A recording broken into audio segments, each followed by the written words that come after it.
Hi, my name's Mark.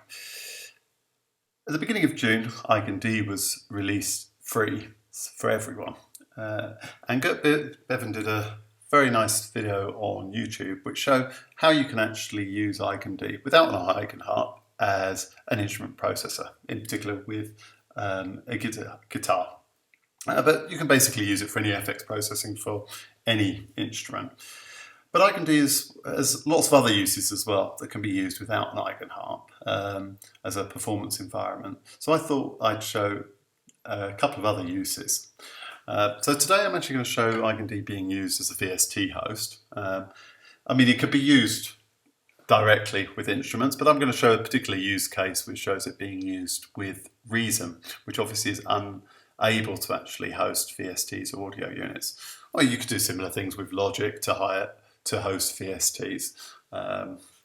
So anyway, but it's also going to show a few other features of EigenD which haven't been shown so far.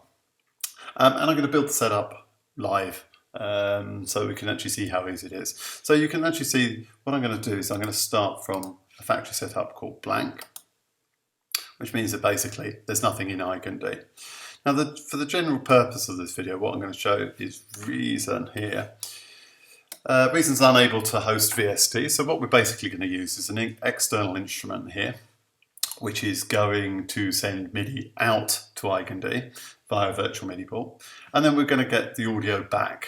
Now, in my particular example, I'm going to use the virtual MIDI ports created by EigenD. If you're using Windows, you'll need to use a piece of software, something like Loop B, which enables virtual MIDI ports to be created. With Mac, it's already built in, so EigenD can do it natively without problem. Similarly, I'm going to actually use my audio interface, which will actually enables me to route sound between two applications natively. But if you've not got an audio interface that does that, you could use something like Soundflower to basically route the audio. So that's the basic idea. So we'll put Reason to one side for a moment. As I say, so I've loaded up EigenD. I'll start Workbench, and as you can see, Workbench starts, and there's nothing in it. These agents, as they're called, always exist. You can see the Workbench agent, etc. So the first thing we're going to need to obviously do within EigenD is to obviously get some MIDI input. So we use the create icon up here, and we go down here and we select the agent called MIDI input. You can see the description here. I'll put a link up to the reference page on EigenLabs, which actually lists all of the agents and how they can be used. Okay, so we could just move it over a bit. Now this will actually, by default, create its own virtual MIDI port, which is fine for this example. The next thing we're going to want to do is obviously to send it to a VST. So to host the VST, we use an audio unit agent, which is here. Connect that, no problem. Okay, now let's just set up the audio unit agent to start with. We'll load the plugin that I'm interested in. So we'll start with I think Piano Tech, something nice and simple. I just click on it. I can obviously see host VSTs or audio units. Okay, we're not particularly interested in that moment, so we'll put it down here. And then we can close that. Now, because when you actually load the audio unit, EigenD will automatically determine the number of output channels as well. So it's a good pair to do. Obviously, you can change the audio unit quite happily as well if you want to at this point. Now simply to get that working, all we have to do is to connect up the audio unit using the wire tool. Now EigenD is pretty clever. It will actually determine which things it has to connect. So in this particular example, you can see it's taken the MIDI input and that's taken it from the MIDI output. That's a good start. Now, obviously we need to get the audio out. So we're going to create over here the audio. This allows us to specify the audio device. Make it slightly bigger. Okay, and again, if we just click on this, we can just bring down this. Now, first of all, again, quite a good idea to get into the habit of editing the properties first. So what we're going to do is we're going to select my audio device, which is Focusrite Sapphire. It's also using the built-in microphone, and we're going to set it to 44-100. You can set it to whatever you want. Obviously now if you were using Soundflower to actually route the audio, you would be selecting Soundflower at this point, and you would be able to create as many audio outputs between the applications that you needed to. So let's do that. Now the next thing I need to do here is, by default you'll get the two audio inputs into the device. Now I actually need to create a couple more audio inputs because 1 and 2 are the default speaker channels, but I actually need to go to the channels which are actually between the applications. So with luck those should be 3 and 4. Now I could at this point just simply link the audio unit to the output, but I actually, because we're doing a bit of a demonstration here, I'd like to also control the levels a little bit through EigenD. So click on here, we can do that with a console mixer.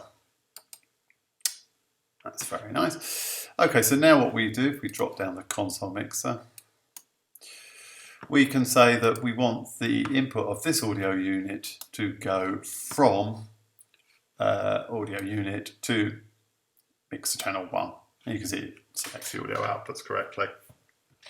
And similarly, what I want to do now is actually, so it's a little bit bigger again, I want the outputs here, and I want the audio outputs to go to 3 and 4. So that's like the master channel. Now we just need to go to Reason very quickly, and we now need to tell it that we're actually going to use the EigenLabs virtual input. And now if we press some keys on the keyboard, yeah, we've got input. So we can now say we've actually got a loop back all the way through. Now obviously we could then do all sorts of things in Reason here to actually process the audio, but that's the basic flow. Now what if we wanted to obviously host more than one audio unit? Seems like quite a reasonable thing. Okay, well, to do that we can come over here quite easily, close down the console mixer. So now what we could do is to create another audio unit here. Now at this point I could create another MIDI input which will create an EigenLabs 2 MIDI port, and then we could route that through. However, we could just as easily just use a different MIDI channel. So that's what I'm going to do to show you a little bit more of what things can do. So what we can do here is we'll bring this over here a bit, bring this over here. Okay, so what we're going to do here is we're actually going to delete this connection between the audio units for the moment. Now we're going to actually use another agent called a MIDI processor, which is new for EigenLabs 2.1. And what this allows us to do is to basically alter the input and output. In fact, we're going to need 2 of them. And we just put these in the middle, and we can just wire these up connectly. This one to here, this one to here, this one to here, and this one to here. Okay. So now what we can actually do with the MIDI processor here is we can actually come in here and we can actually start modifying which messages get through. In particular though, what I want to do is I want to not actually process all channels with this with Eaton. I want to say that one of the instruments is on MIDI channel 1 and one is on MIDI channel 2. So you can see we've got a list here with brackets which actually shows all of the MIDI channels. So simply on this MIDI processor I'm going to delete all of them except for 1. And I'm going to come to the second one and I'm going to delete all of them except for 2. So now basically this route will come from MIDI channel 1, this one will come from MIDI channel 2. I obviously need to edit the audio unit processors, give it a plugin. So I will repeat here, you can change the plugins later after it's all connected. Let's go down to, let's something a bit more. Yeah, okay. So here we have Diva. Okay, we'll put this down here for the moment. And we can close that. And again, I'll do the same process. I know obviously I want to put it on a separate channel. This is kind of why I created the console mixer. Okay, so now if I go switch over to Reason, if I create another one of these, we'll duplicate that one, duplicate device and track. Okay, so we'll do this one. Again, we've got it on here, EMI2. Obviously, you have to make sure that you enable the right track in Reason. Now what we're going to do is to obviously assign the first one to channel 1 and the second one to channel 2. Okay, so now, with a bit of luck, yeah, so, okay, so we've got order. So I can obviously select between the two channels here. Nice, so far. Let's continue. What else can we do? Okay, well, how about we want to create some FX? Okay, that's simple enough. We'll put Reason to one side here.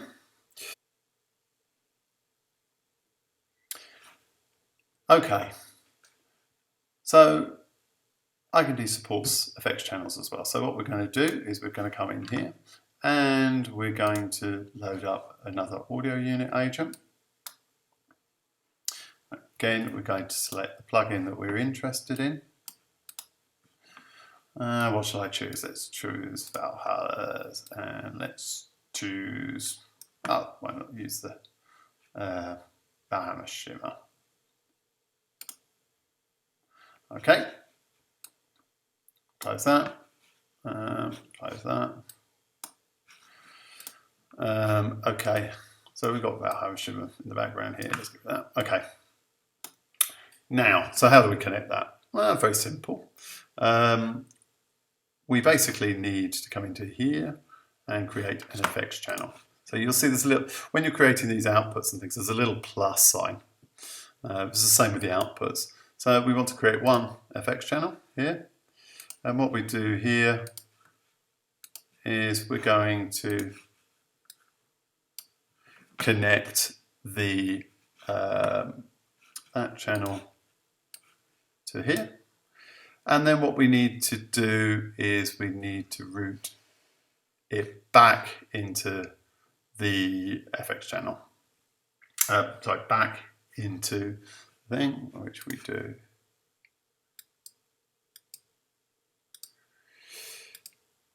So we literally just link this output here back into the FX channel.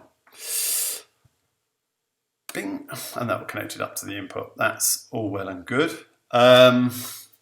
Now, something probably interesting here is obviously we could, rather than just connect this straight back into FX channels 1, you can actually obviously chain these effects together. So you can create FX chains on separate channels, and you can also create parallel effects as well, just by the way you do these wiring.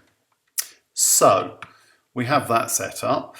We just need to, the only other thing we need to now do is to actually go in and enable the send effect, because by default it's off. And you'll now see on these, on the various channels, mixer channels here, that we have some effect channel 1, so we can select the send amount and we can enable it, and we can say it's prefade as well. So we just select 1 and then play something.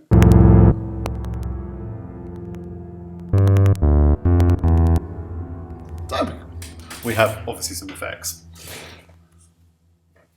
So that's well and good. Now something probably that's interesting to know as well when you're using Reason here is, if you remember in Gert Bevan's video, what you can actually take is you can also take audio input, well, output from the audio device, but into EigenD.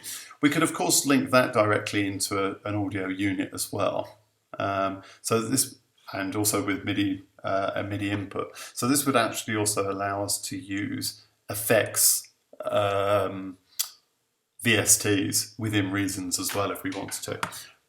I'm not going to show that now though, because I just want to show one last thing before I go. Let's get rid of audio, let's get rid of Workbench for the moment. First of all, just one obvious thing. Inside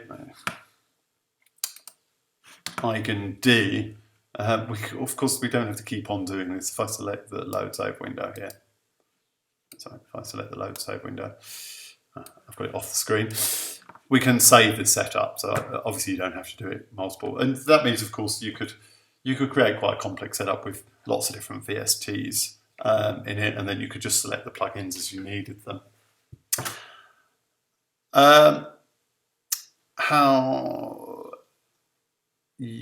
So what I'm going to show you next actually is one other probably important part of using VSTs within Reason or anything else is actually obviously automation. Now, by default, what we're doing here is we're just sending all of the MIDI messages all the way through to this audio unit. However, it would be nice to actually be able to process them differently. So, for example, to select the CC to it. So, how we can do that is quite straightforward.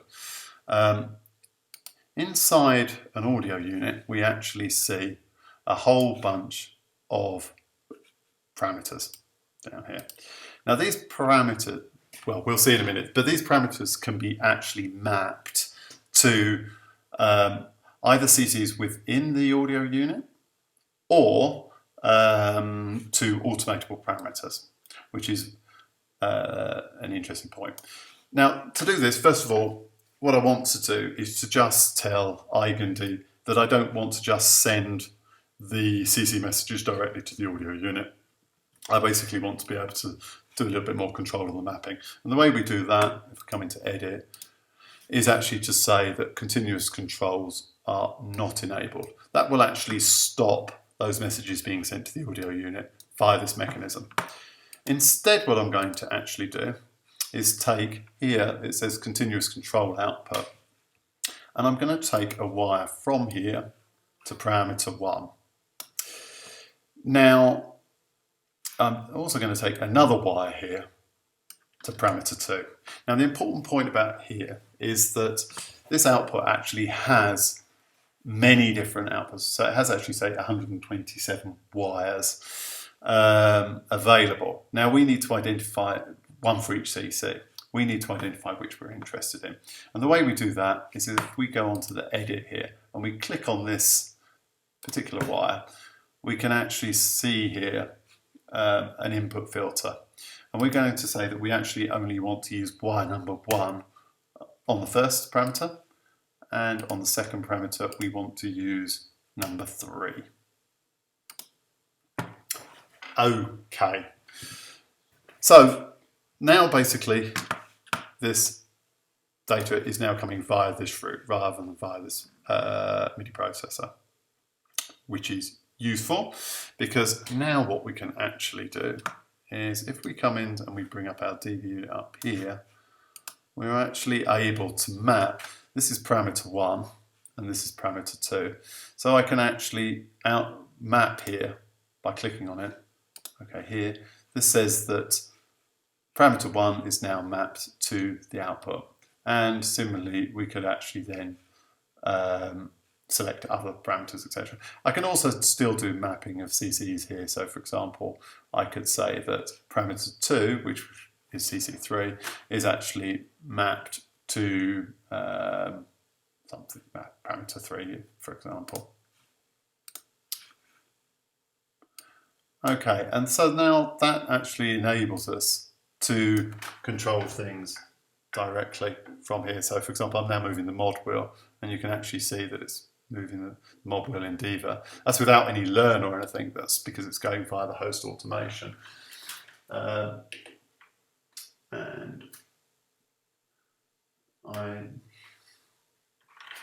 And obviously the CC will work in the same way. So that's a good way of actually allowing host automation, and that's quite interesting within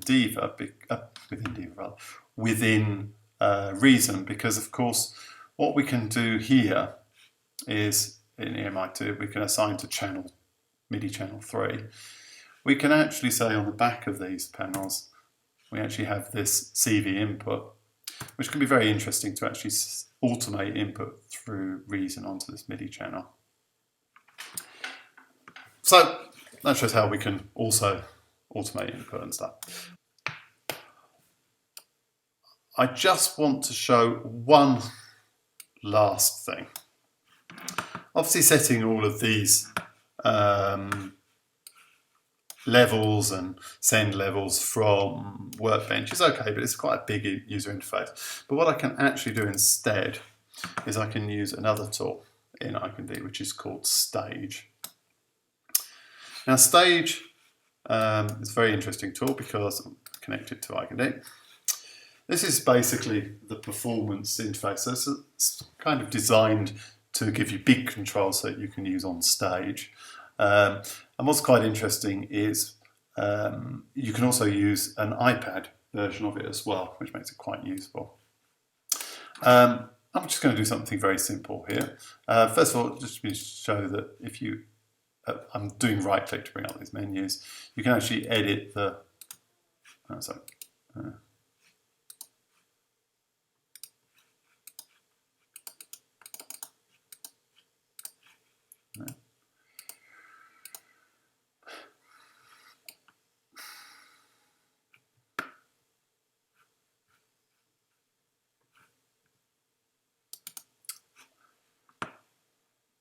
so this can be used on the iPad.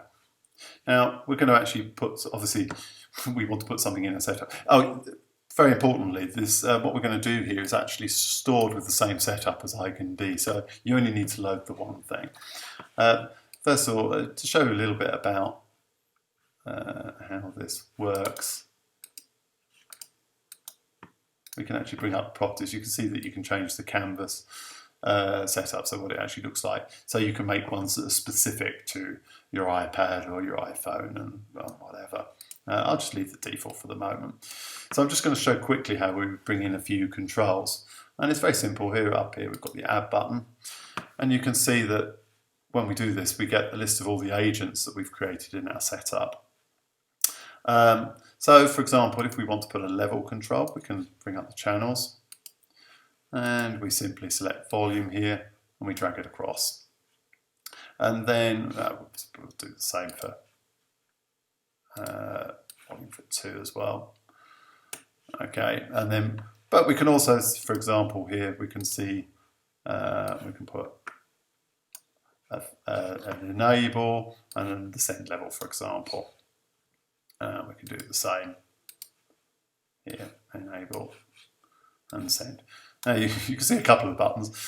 Now, we can, obviously it's looking a little bit messy and stuff at the moment. So what we're going to actually do is we're going to edit each of these in turn. So I think really, let's face it, for a level, really we're used to using vertical sliders. So we'll change it over to that. And we can change all sorts of things on it. Oh, sorry, no, actually I wanted a vertical slider. Okay, I'll do the same with this one as well. We'll switch this over to be a vertical slider. Oh, I've forgotten to change the title. This is okay. Send level. Let's put that as a. Let's just put it as a plus minus button. Okay. Just to show a couple of the different things. Okay, and then what we can actually start doing is we can start laying these out. We can bring these here, over here. It's quite a nice thing to actually put them close together. The little lines are just guiding lines, so we can obviously go past those. I'm doing a great job of UI here, but let's have something like that, shall we?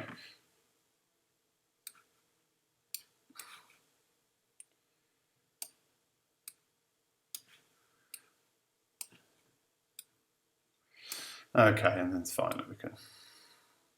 This one's actually the send level, but obviously you can rename it and stuff. I'm not going to go too much into here.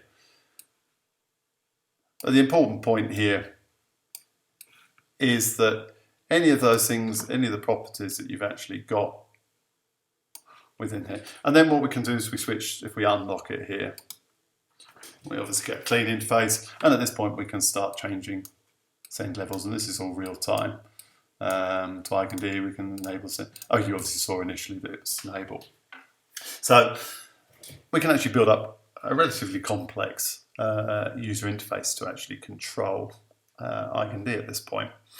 Again, perhaps not so useful for Reason, but if you're actually just doing normal instrument input, that's quite a useful thing. And as I say, when you save this, if you come back to EigenD, when you save this setup, then the stage interface is also saved with it. So when you actually load the setup, stage is automatically shown with the relevant controls, etc. So that's a one click to set up and go. Anyway, I hope a bit longer than I anticipated, but I hope that shows that there's a bit of use of EigenD without an icon hub. Until next time, goodbye.